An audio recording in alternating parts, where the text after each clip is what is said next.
नमस्कार मित्रांनो, टेक्निकल ज्ञान आणि नवीन अपडेट या चॅनलवरती तुमचे स्वागत आहे। मित्रांनो, आज आपण आपल्या आजच्या या व्हिडिओमध्ये बघणार आहोत की 14 जानेवारीला सोने झाले इतक्या रुपयांनी स्वस्त।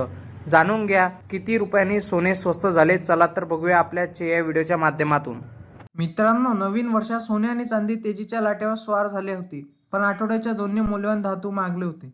18 कॅरेट, 22 कॅरेट आणि 24 कॅरेट सोन्याचा भाव जाणून घ्या काय असेल। चला तर बघूया आजच्या व्हिडिओमध्ये काय असतील किमती। मित्रांनो, नवीन वर्षात सोने आणि चांदीने जबरदस्त फटकेबाजी केली। या 10 दिवसाचा विचार केला तर सोने आणि चांदीत प्रत्येकी 2000ची जबरदस्त वाढ दिसली। मध्यंतरी ढेपाट झाल्यानंतर चांदीची पुन्हा भरारी घेतली। या आठवड्याच्या अखेरीस सोन्याने मोठी झेप घेतली तर चांदीने पण शीर्षवर लगावला। दरम्यान गेल्या वर्षी केंद्रीय अर्थसंकल्पात सोने चांदीवरील आयात शुल्क 15%हून 6% करण्याचा निर्णय झाला। त्याचा ग्राहकांना मोठा फायदा झाला। आता जीएसटी 3%हून 1 करण्याची मागणी होत आहे। तसे झाल्यास दोन्ही धातू खरेदीसाठी अतिरिक्त खर्च कमी होईल। आणि आता असा आहे सोन्या चांदीचा भाव। चला तर बघूया। मित्रांनो, सोने या 10 दिवसात 2000नी मागले। आठवड्याच्या सुरुवातीला भाव स्थिर होता, पण बुधवारी त्यात 100 रुपयाची तर गुरुवारी 380 रुपये तर 10 जानेवारीला 270 रुपयाची भर पडली। या 3 दिवसात सोने 650 रुपयांनी वधारले।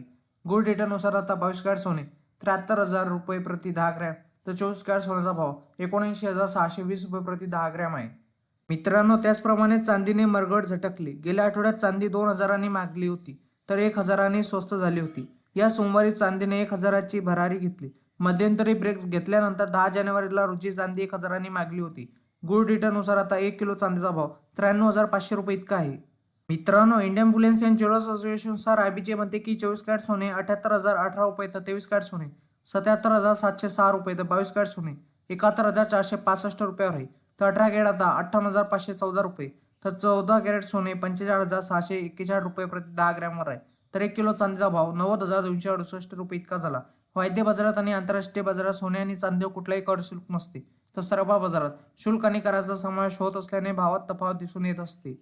मित्रांनो, तुम्हाला असेच नवनवीन व्हिडिओ बघण्यासाठी तुम्ही आपल्या चॅनलला लाईक, शेअर अँड सबस्क्राईब करा। धन्यवाद।